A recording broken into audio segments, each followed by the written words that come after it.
Hi everyone. I hope that everyone had a great weekend. Today we're going to be building a little bit on our last lesson, which was subject-verb agreement.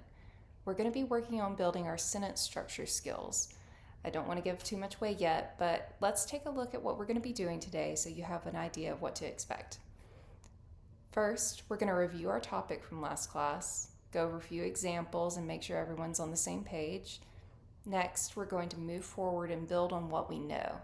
Without giving too much away now, I'll show you some examples on the whiteboard and we'll see if we can find any patterns in the sentences.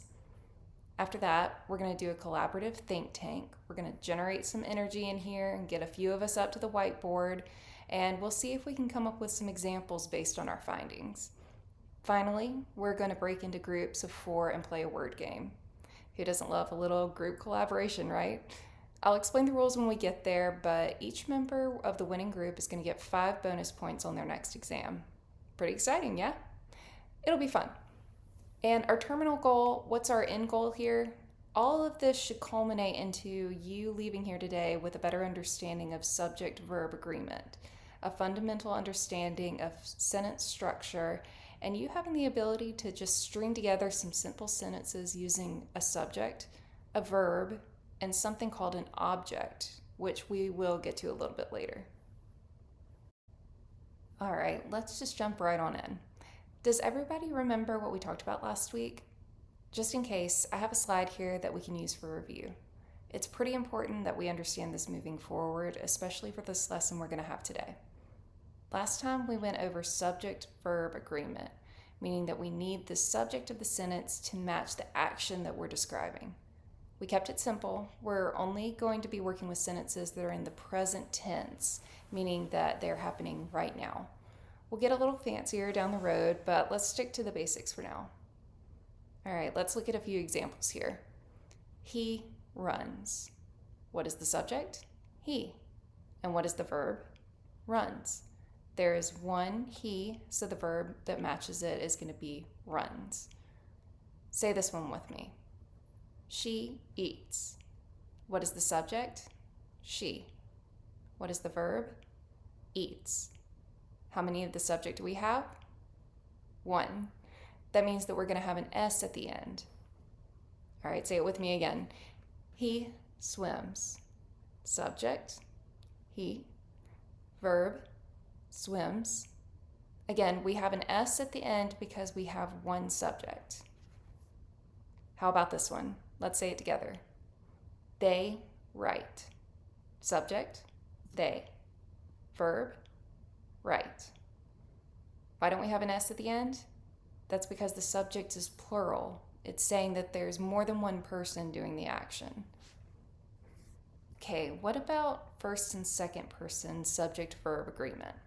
What about when the subject is you or I? Let's look at those. I quit. What is the subject? I. What is the verb? Quit. Even though there's only one of the subject, the rules are just different for I. The same is true of you. You talk. What is the subject? You. What is the verb? Talk. The verb doesn't have an S at the end because you is the subject. Okay, so in short, we have first person, I is going to have no S on the end of the verb. Second person is you, no S on the end of the verb.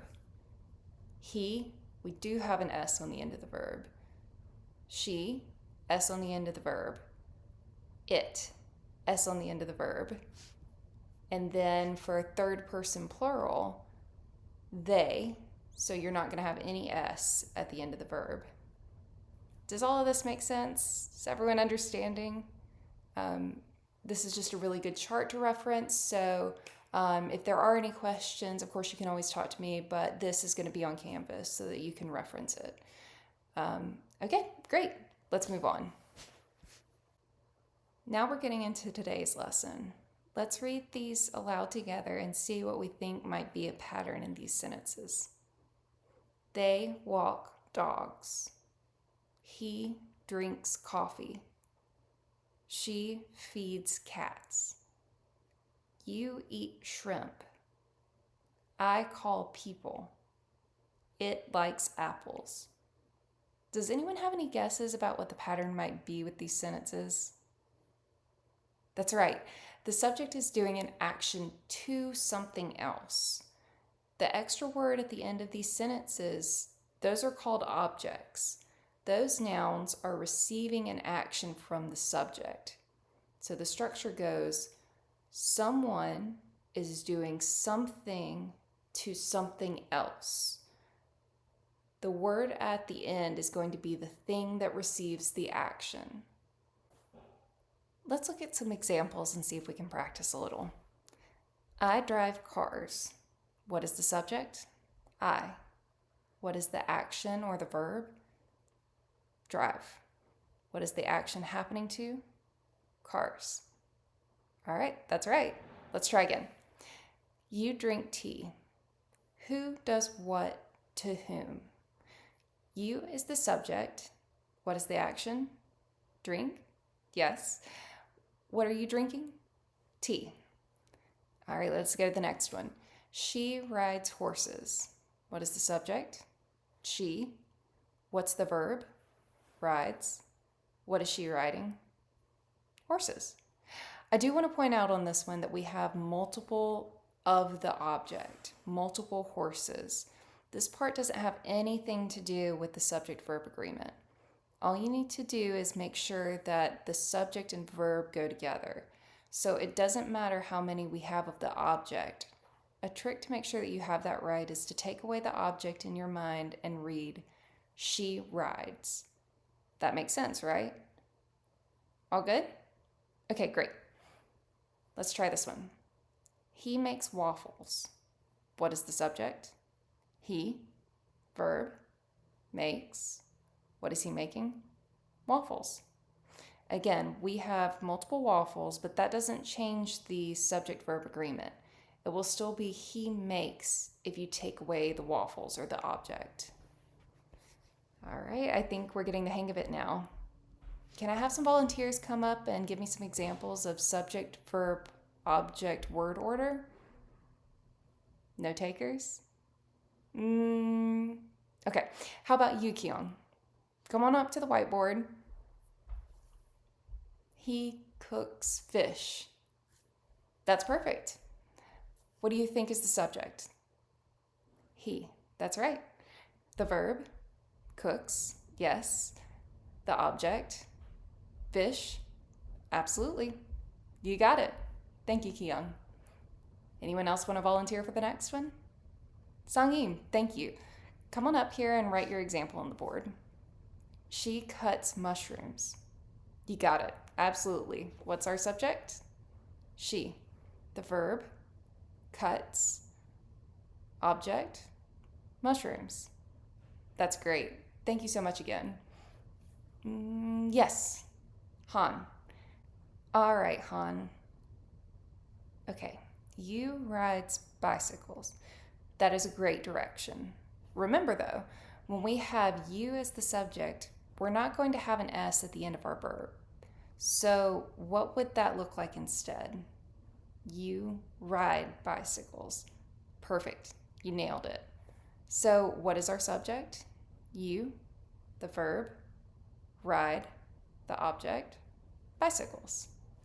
I think we have time for one more. Yes, Sunli. I play piano.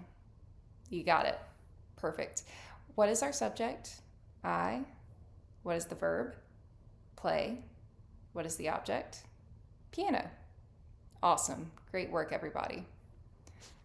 Now we're going to divide into teams of 4. Just gather a few people around you, and we're going to go play a game. I have plastic bags that I'm going to pass out with little pieces of paper on them. And on each piece of paper, you'll see the subject, a verb, or an object. I want you guys to work together to make sentences using all of the pieces of paper in the bag. The subject and verb need to agree, so look out for those S's at the end of your verbs. The first team to make correct sentences using all the pieces of paper will get 5 bonus points on their next exam.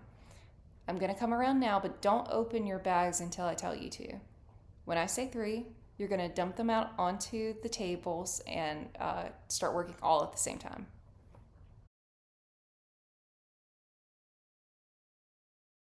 All right, great job, everybody, and congratulations to Team 3. A quick review of the important stuff from today. Make sure subjects and verbs agree. Word order in a sentence is subject, verb, object. And an object in a sentence is a noun or a pronoun that the subject does a verb or action to. All right, that about wraps it up for today. Does anyone have any questions about what we talked about today? No? Okay, well, you can always come to me with any questions and I'll get back to you ASAP. Your homework is on Canvas, but you'll be answering the questions on page 158 in the textbook, and go ahead and read chapters 9 and 10. All right, thanks everybody. See you next week.